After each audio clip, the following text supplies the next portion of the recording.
Welcome, everyone, to the Gridiron Review Podcast. I'm Zach, that's Jack, and we're glad to have you all here and excited to be a part of your NFL offseason coach. In this episode, we will be looking into all the coaching hires around the league with some notes on their coordinators that we know of if we feel that they're necessary. Jack, let's start off with the Chicago Bears. So the Chicago Bears hired former Colts defensive coordinator Matt Eberflus. Personally, I think that this is a really great hire. Since Frank Reich took over the Colts, Eberflus just seems to be one of the top-notch defensive coordinators in the league. He, I believe, came from, it was either Dallas or Tennessee, and it just seems like he turned the Colts defense around. He seems like a player's coach. Guys love to play for him. I thought that Eberflus was going to get one of the coaching jobs last year. He ended up staying in Indy for another year, but honestly, I think that gave him more time to show what he was capable of as a coach. The thing that I would say about Eberflus is even though he has one of arguably the top defenses in the league, the one thing to note with him is that the guys that he has on his defense aren't like the first names you think of. Like Kenny Moore is probably one of the better nickelbacks in the league, but he's not the first name you think of when you think of top cornerbacks. And Julian Blackmon's another one. He has Buckner and Leonard as his two main defensive pieces there, but it's not like a 49er defense or an Arizona Cardinal defense or a Rams defense that just screams superstar. The reason I bring that up is because Eberflus takes over a team with a history of having a great defense, from the 85 Bears to even the last couple of years just being a top-notch team. They don't have a lot of changeover in their defense. Mack has been the same. Roquan Smith in the middle. Eddie Goldman, I believe, is still there. Eddie Jackson. So this is a unit that has been playing together for a lot of years. And under a guy like Eberflus with the knowledge of the defense, to see what he did with an okay Colts personnel group on defense, it'll be interesting to see what he can do with these elite guys like Smith and Mack and Eddie Jackson and them. We talked about it before the show. We would argue that Eberflus was one of the better hires this offseason. We gave him an A. Just a couple other notes on the Bears. Ryan Poles was brought in as their general manager. Just a little fact about him is he was actually an undrafted player by the Bears, I believe back in 2008, and he ends up back in Chicago to be their GM. They believe that his knowledge from being a player and his time around the league and front office positions is going to make him one of the better GMs in the league. Coordinator-wise, Eberflus brought in Luke Getzy, who was the Packers passing game coordinator and quarterbacks coach. For a young riser in Justin Fields, I think that's a great hire. You look at the way that the Packers offense has looked over the last X amount of years, and I'm not quite sure how long Getzy was there, but it's a great sign for Fields getting a guy that has been working with Rodgers for however long. And he brought in his defensive backs coach from Indy, Alan Williams, to be the defensive coordinator. I don't know much about him, but he seems to be pretty good at developing the defensive backs. And I think for a team like the Bears with an up-and-coming young corner like Jalen Johnson, it could be a great hire. Moving right along, the other defensive coordinator that was picked to be a head coach this offseason was Dennis Allen for the Saints. As a coach, we gave Dennis Allen a C+ with some potential to move that rank up. The biggest issue for him is that he's in arguably the worst cap situation in the league right now. Allen struggled pretty mightily with the Raiders in his time when they were in Oakland, but he's had 6 years under Sean Payton. He went from his head coaching job with the Raiders to defensive assistant for a year and then right up to defensive coordinator for Sean Payton.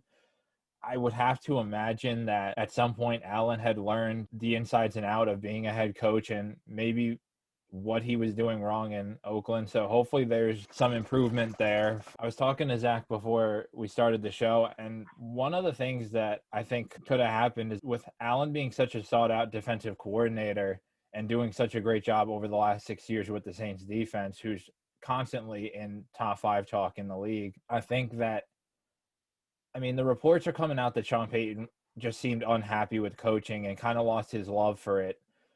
But I wonder if it was partially planned that Peyton steps down now so that they don't lose Dennis Allen. Like, if they believe that he's going to be the successor to Peyton, did they ask Sean Payton to step down now so that they don't lose him?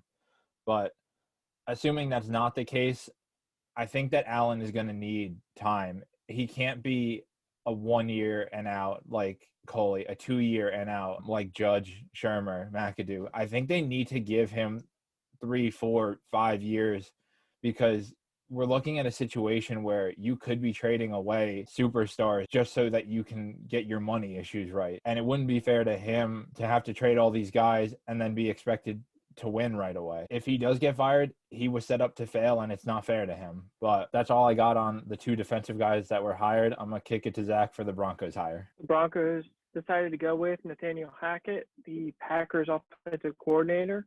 We gave this hiring a grade of B+. The only reason it's not better is, well, I guess there's 2 reasons. One, anytime you talk about coming from a team with an all-world quarterback like Rodgers, there's always going to be wondering how much, was Hackett responsible. Even LaFleur, as much as I think LaFleur's a good coach, though, until Rodgers leaves and he has a different quarterback, it'll always be a little whisper of, is it all Rodgers? Is it all LaFleur? How much does Hackett have a role? However, it's definitely a good hire, not a bad hire. The one that the negative that sticks out is their offensive coordinator. He brought in Justin Alton. I don't know if I'm saying that right. As the former Green Bay Titans coach. Anybody that's known Green Bay for pick a year, they really just have not had a good tight end room. So the fact that you're bringing in a guy that hasn't been able to truly develop the position that he was supposed to is a slight concern. But still, it's a good hire.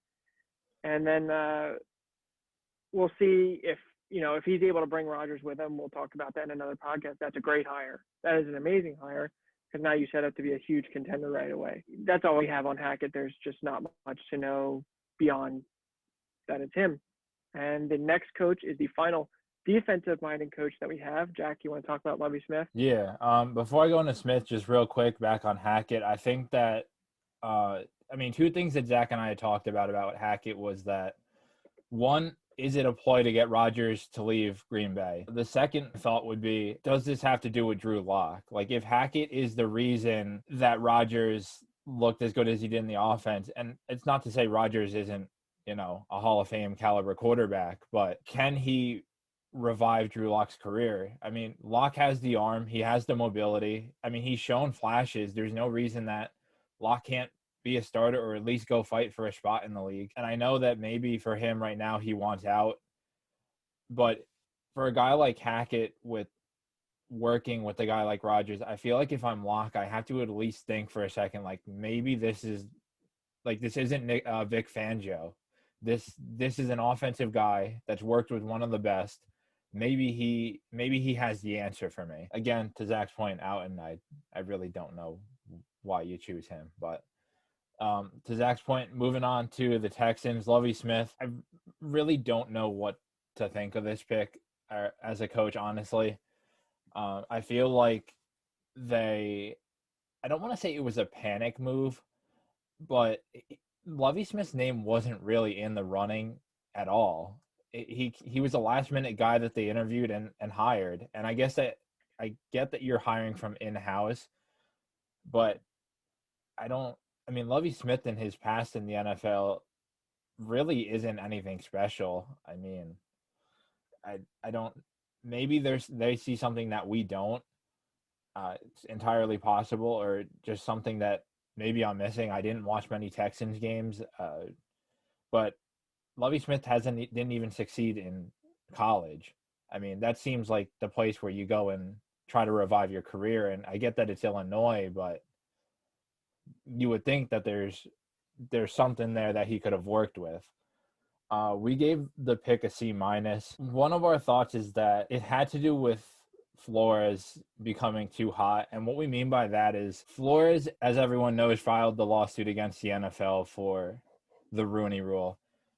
And Zach and I agree that that is the right thing to do, and that Flores, although putting himself in an unfortunate predicament, is doing the right thing for the overall sake of the NFL. But if you hire Flores, you're going to have media at everywhere. And I just don't think that for a team that really doesn't have much going right now can afford to just be swarmed by the media. We did a kind of a roster breakdown just in talk. Yeah, I think it was yesterday. And I mean, you have Davis Mills, you have Brandon Cooks, but whereas in the past where if someone said, "Hey, can you name someone on their defense?" you could have named McKinney, Zach Cunningham, J.J. Watt, Jonathan Joseph, Kareem Jack. Like, there's all these guys that were there, and seemingly the only one left is Justin Reed. I really don't know that I can name anyone else on that defense. And I mean, it's not like I don't know what I'm talking about. It would be interesting to see if Lovey Smith, like Coley, only gets a year, where maybe if the Flores thing clears up, they go for him again. But it just seems like it's kind of an unfair situation to him because no one actually knows what's going on. And I don't know. To me, he doesn't seem like a long-term option. And for a team that has nothing going for them right now, you need to start planning for the future. And it's not what's happening right now. Zach, you have any thoughts to build off of? I just wanted to say, talking about his success, I actually heard a stat the other day. I don't know if it's 100% true, but that he's actually third all time in Bears wins. I don't know if that's true. I heard that. However, he's definitely a mixed bag of a coach. It's not like he's succeeded everywhere he's gone. My biggest problem with this is just like you said, if he's being hired just for one more season, that's going to look awful. If they fire Lovey Smith, because they just fired Coley after he exceeded expectations. Nobody expected the Texans to win a game, especially with the whole thing with Watson. And they won, I believe, 4. And despite this unexpected success, Coley was still fired. I have to imagine he was fired to get Flores once Flores became available. I'm not sure about the exact timeline there, but that Flores, like you said, became way too hot. And again, we absolutely believe he's doing the right thing. But if Lovey Smith is hired just for one season, it proves Flores' point. To me, it makes him look even worse than they already have. And the other thing I can say is the beard is badass. It's the kind of guy I could see leading a team. Now, as you said, they lack talent all across the board. So it just, I don't know. I have no idea if they're going to give him a long leash, if they're going to say, look, we want you for 3 years. And if by 3 years you still aren't winning, then that's it. It's hard to say. And the Texans are going to Texan, I guess. You just would have liked, for me personally, I would have liked to see them take a swing on a young unknown that could pay off. But neither Coley nor Smith have been that coach. So we'll see what happens. And I can't say enough. If they fire him after next year, it's not going to be good. It is going to be very, very bad. So I hope he succeeds. But right now we have it at a C- because he has no roster talent to win with.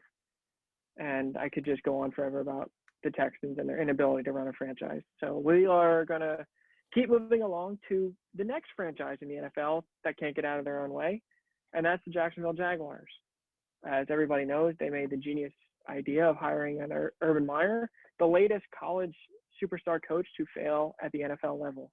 Add him to the list that just grows by the day. The worst part about it is, as anyone who's in football knows, Urban Meyer destroyed the culture, I would argue. I mean, talk about ruining and wasting your number 1 overall once-in-a-lifetime quarterback prospect rookie year. Yes, Lawrence was bad. We all know that. And he failed expectations that were just enormous. However, it's hard to do that when you have Urban Meyer and all of his antics, and you just really screwed up big time. So what do? They go out and hire Doug Peterson as their head coach.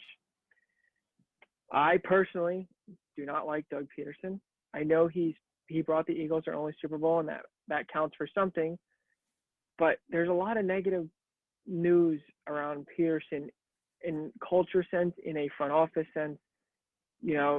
As we've heard, there was possibility of a power struggle when he was in Philly. How many of the bust draft picks, the Jalen Reagors, the J.J. Arcega-Whitesides, was pushed for by Doug Peterson? what was the deal with Wentz? Was that whole fallout all Wentz's fault, or was it more on Peterson? I don't think anyone truly knows the answer. I know Wentz isn't the best person around, but Peterson had to be part of it. As a coach, you got to get past that kind of stuff. And I mean, I guess probably the biggest issue above all is Balky is still there as the GM, who's notoriously bad to work with. And if you would have stopped playing around and fired everyone, you could have had Byron Leftwich as your coach right now, which to me would be an A grade. And instead, you kept Balky for who knows what, despite a lot of problems. And you hired Doug Peterson, which maybe he rebuilds the culture and maybe they win more. But it just doesn't – it feels like with someone like Trevor Lawrence there, you could have landed a massively popular coach like Leftwich. And instead, you didn't fire Balky and he withdrew his name. So for me, or for us, we graded it as a C. It could be a lot worse by the time this is over. But, I mean, I suppose it could be better. I mean, maybe Peterson wasn't the issue. In Philly, maybe it was Wentz. And the last thing I'll just say is for Trevor Lawrence's sake, for the amount of losing you've done to end up with a player that was, since he was in high school, heralded as the next coming of Andrew Luck and Peyton Manning, this needs to work. You cannot give him 3 coaches in 3 years or 3 coaches in 4 years and expect him to be everything you drafted him to be. I know that was a huge rant, but Jack, you got anything more to add? It's going to be a build off of everything you said, and I think it starts even past Balky. I think the issue is Saad Khan, who runs or who owns the Jaguars, and I really don't know if the Jaguars are going to be able to get their act together until he's gone. And to push an owner out has got to be one of the hardest tasks to do. But it seems like everyone in Jacksonville hates him. As long as he's still running it, it seems like the issues are just going to keep going. And for a team whose only AFC Championship appearance was 2017 or 2018, and you fall way off, I mean, this is another team like the Texans with really no talent there. They went from being Jacksonville to being a bunch of guys off the street with the exception of Josh Allen and Miles Jack. But kind of moving down the line, as Zach said, Balky is still there. And from what we heard, one of the reports was Byron Leftwich wanted Balky out if he was to coach there. And he's the guy that they chose. And I think that was a mistake, as Jim Harbaugh, it seemed like, left the Niners because of Balky. Everything we've heard about Balky is that he's hard to work with. And for a guy like Doug Peterson, who, to Zach's point, has concerns around him, I personally believe that Peterson has a power issue, like a serious power trip. And if Peterson and Balky are going to be who they are, this is going to end arguably worse than Urban Meyer's stuff, because Urban Meyer's stuff, it's hard to tell how much of it was actually his coaching and how much of it was just all the off the field stuff. I mean, obviously, kicking a player is how you conduct yourself as a coach, but in terms of like the game planning and the football aspect of it, was he the right guy in terms of like scheme and stuff? But just kind of circling back to Leftwich, is I get that he has Brady and he has all this great stuff in Tampa Bay, but even if you watch like the play calling itself, it just seems right. And for a guy who worked with Brady, he has so much to bring to the table for a kid like Lawrence with these high expectations that you want to see achieved, but he can't because his rookie year was a clown show. I mean, Leftwich, for him to say that Balky needs to go either means that he knows Balky is an issue, or he has a guy in Tampa that he wanted to bring with him. And we saw multiple examples of that, and I'm not going to go into it because we haven't touched on them yet, but the Raiders hired a coach and a general manager from the same team. The Giants hired a coach and a general manager from the same team. Leftwich probably had the same thing in mind, and even past that, you could bring get guys like Godwin to follow Leftwich to Jacksonville. I mean, Jacksonville, Florida has to be one of the hottest football markets, just like college football, where like the U and all those Florida schools are hot markets. Jacksonville has to be a hot market, but no one wants to be there because it's a circus.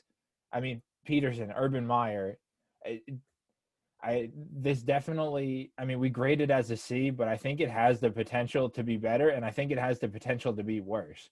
If Peterson can control his power trip and focus on what does best in calling plays, maybe he can put something together here. But I feel like for all the rumors that there were about Leftwich and Godwin and all of this, they really came out with a real, like, one of the worst situations possible this coaching carousel. But moving along, because as Zach said, I could talk about that circus forever. The next team was the Raiders, who I actually just brought up. They hired Dave Ziegler, who is the something about player personnel, I think, in New England. But the point is that they brought in guys that are familiar with each other from being in New England together so long. Mcdaniels, personally, I think that this could potentially be the best coaching hire this time around, and I'm wearing a Khalil Mack jersey to represent my love for this hire. McDaniels, to me, is one of the best offensive coordinators in football, and it just shows to Zach's point, we talked about this before the show, is his adaptability. I mean, he goes from Tom Brady to Cam Newton and gets the offense to work, and then back to Mac Jones, who's more Brady-esque in terms of being a pocket passer, and he has found success in every system that he's run in New England. Now, are they the number one offense? Absolutely not, and I think that goes a little bit past McDaniels and not having offensive weapons, but I think you're looking at a guy who probably ranks top 5, arguably top 3 in offensive coordinator every year. And I mean, McDaniels has been highly, highly sought after in the last 3 to 4 years. And to me, like, that is, for him to be like, this is the year I want to leave New England, is a huge green flag for me if I'm the Raiders, because for 4 years you've had your choice of a coaching job, and this is the one that he picks. Like, he must see something within this organization that other people aren't seeing. And I get that McDaniels was kind of a late addition to their interview process, but for him to take this one of everything he's been offered in 4 years is huge. And I mean, I can understand that he gets a clear tight end one with Waller. He gets a power run game with Jacobs. He has a pass catcher type player in Kenyon Drake. It seems like the pieces are there for him to build a similar New England offense, and maybe he gets even more out of Carr than we saw this year. I just think that there's a lot of potential here with McDaniels taking over this Raiders organization, who, despite everything that happened last year, made the playoffs almost advanced past the Bengals, who are now in the Super Bowl. I just think there's so much positivity around this hire, but I'm gonna send it to Zach for any other thoughts. So you covered a lot of the points. Specifically, I wanted to talk about Ziegler, and I know Mayock as a GM hit on some later round picks. I mean, Nate Hobbs, Max Crosby, those guys have been steals, I would argue. But he whiffed on every first rounder almost. Obviously, the Ruggs situation is different, but it just seems like for a guy whose calling card was player evaluation, specifically in the draft, they missed so many because Mayock, and maybe it was a lot of Gruden too, tried to be smarter than everyone else. Instead of taking the right pick, they took the pick that they thought, at least from what it seemed like from our point of view, that they thought would just blow everyone out of the water. I mean, Colin Farrell is a decent player, but you took him so high, and you could have had so many other positions, and you took Ruggs, and I get that is a different situation, but what if you had CeeDee Lamb? You know, what if you had, obviously Justin Jefferson wasn't as high as the other guys, but still, like, you want to be smarter than anyone else, take Justin Jefferson ahead of any other wide receiver in that class, and you look like a genius.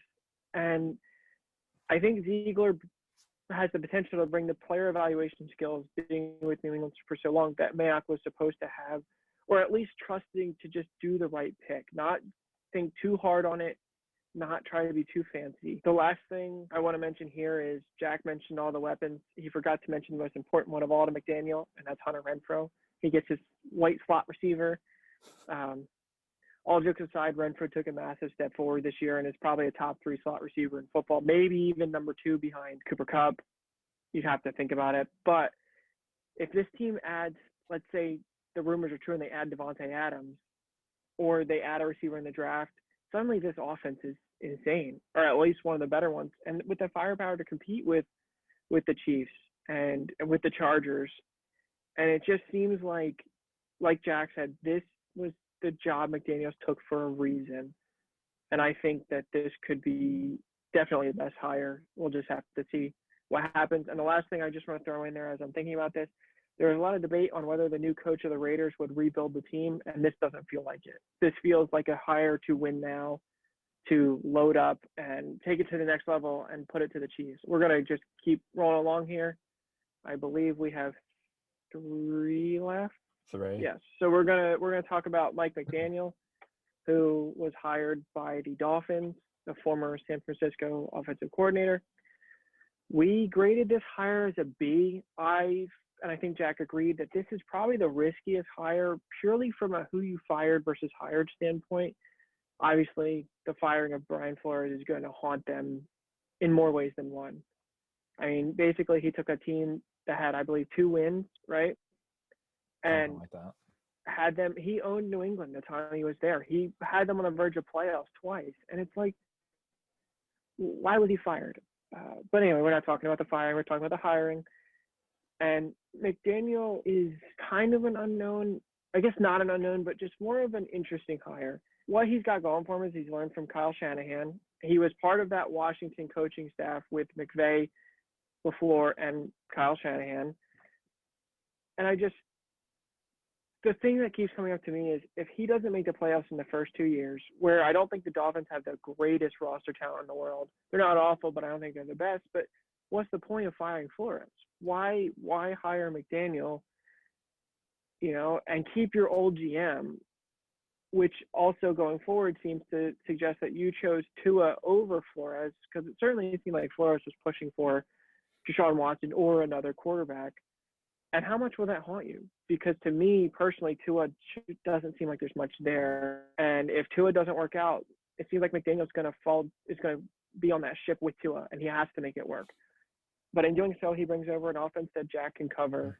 Jack, go ahead. Before I get into the offense, I just want to touch on something that Zach said. And I know that to his point, this isn't about the firing, but he took, again, what we believe is a 2-win team. I don't quite remember, but a 2-win team who was chanting tank for Tua for years.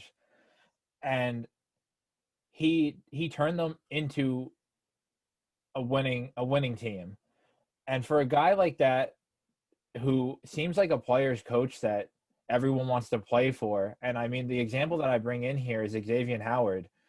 He, before the season, asked for a trade, and he ended up, and maybe it's just that he wanted to be professional about it, but he came in at the start of training camp, and he never looked back. He played the whole season for them. Now, again, I don't know if that's him wanting to be professional, or maybe it's because he loved Flores. But you start 1-7 or 0-7, whatever it was this year, and he not only brings them back from the dead, they're in playoff contention. I mean, they're a couple games away from being in this year's playoffs, which when you start 0-7, no one expects you to be there. Flores just seems like the coach that you want. And I get that he wasn't hired this year because of everything around him. But the truth of the matter is he really should have never been there. And it seems like, to Zach's point, that when it came down to it, Flores, it doesn't sound like wanted to anymore. And the GM did. And the owner chose the GM over Flores. But kind of building off that point is you do have Tua now. And I think that you look at a guy like Mike McDaniels, who has been with Shanahan since his time in Washington, and he's run Shanahan's system. He was his offensive coordinator this last year. And I like Jimmy G. I don't have any issues with him. But if you can get an offense to run that smoothly around a guy like Jimmy Garoppolo. What can you do with a guy like Tua who had all this promise coming out of college? I mean, injury risk aside, Tua, it seemed like he had the arm strength. He had the pocket. Like, it just seemed like the little things were there. And maybe it was the offensive coordinator that Flores brought in, or who knows what it is. But if there's anyone that can revive any part of Alabama Tua, I think that it is Mike McDaniels. He comes from Shanahan's system. And what I heard the other day was that at Alabama, Tua worked under a guy who was also part of the Shanahan coaching tree. So maybe being put back into a system similar to, but in a more complex NFL style way, could be the best thing for Tua. And if Mike McDaniel can get the best out of Tua this year, and Tua doesn't look scared and held back like he did the last couple of years, maybe the Flores firing is a little more justified. But until then, we won't know. And to Zach's point, if it doesn't work out, McDaniels has got to be on the ship with Tua, and just looks bad on everybody. Moving along here, the next one would be the Vikings. They hired the Browns VP of Football Ops, Kwesi Adolfo-Mensah, as their new general manager. I'm not going to speak too much on him because I really don't know much about him. But they brought in Rams offensive coordinator Kevin O'Connell as their head coach. We gave this coaching hire a B-. Again, just like all of them, I think that there is room for him to move up. The big question here is how much of the Rams offense was O'Connell compared to McVay? And will O'Connell bring a McVay-type system to Minnesota? The thing I like about the Rams offense is that they run a lot of jet motion and stuff like that to get the defense to shift and open up holes for the run game. I think there's a lot of good that comes from running a system like that. Maybe a little predictable, as we saw in the Rams Super Bowl appearance a couple years back against the Patriots, but I think O'Connell can unlock a new level of this Vikings offense that we haven't seen under defensive-minded Mike Zimmer, and very close-minded Mike Zimmer for that matter. I think he's going to find a way to get Jefferson the ball in more ways than just receiving. I think you could see Jefferson becoming a Kupp or a Woods type player where they run motion and they give him the ball in the backfield and just kind of let him take off with it. O'Connell does have decisions to be made here. I mean, we'll go into this deeper in a later podcast, but guys like Cousins, are you willing to give Kellen Mond a shot? Because Mike Zimmer was not, and he was very adamant about not giving Mond a shot, which is, first off, very unfair to the kid, but it didn't make any sense. Mond lit it up at the Senior Bowl, and he had the most upside, arguably, of any quarterback last year. I don't know why you're not at least – I mean, you weren't making the playoffs. Why are you not just, hey, let's see what he can do and get – and Zimmer said, well, I see him in practice. Yeah, well, practice Kellen Mond and game Kellen Mond are probably two very different people.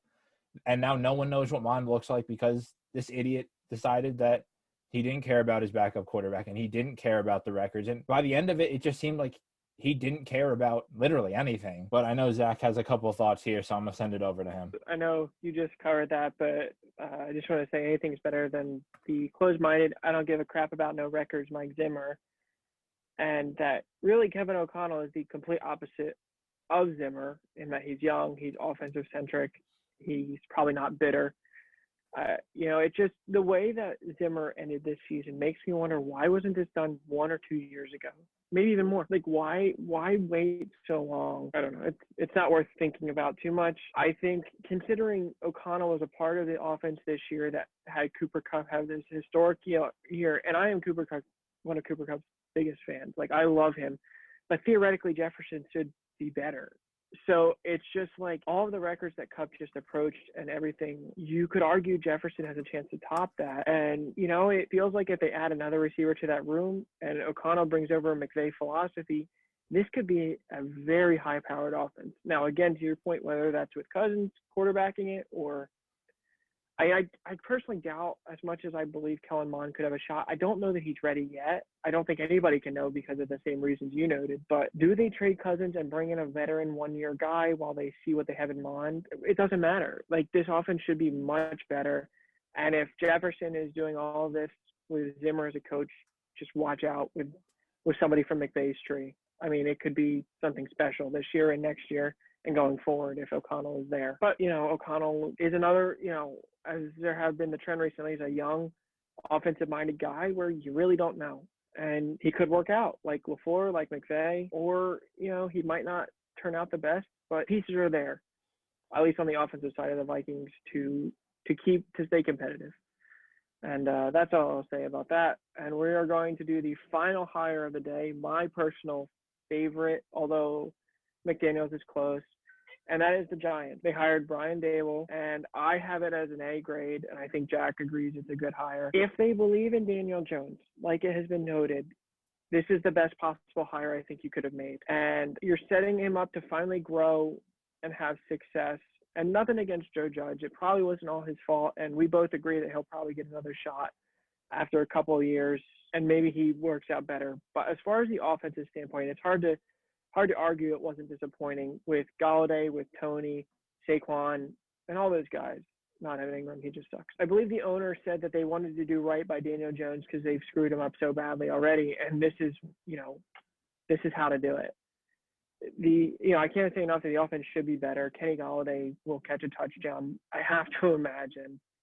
And the only negative before I continue on the positives is that much like Kevin O'Connell and Hackett, how much of the success in Buffalo was on him? How much was he responsible for Josh Allen's development versus the quarterback's coach or Allen's offseason work? Palmer, possible to know. You can definitely say he ran a good offense. I would say probably a little too much running with Allen for me, just because of injury possibility. But Allen is a big guy, so maybe that was what he said. But the offense clearly thrived under Dable, so it's reason to believe it would be the same. But that's just a little thing in the back of my head. However, he brought in Mike Kafka as his offensive coordinator, who was around Andy Reid, Eric Bieniemy, and Patrick Mahomes for the last 4 years. And I would argue Kafka was the hottest offensive coordinator candidate. I could be wrong about that, and we'll see, but I would have wanted Kafka, considering he's been learning from Reid and coaching Mahomes and everything. And on top of that, he added Martindale as his defensive coordinator. So his cast, combining himself with the offensive and defensive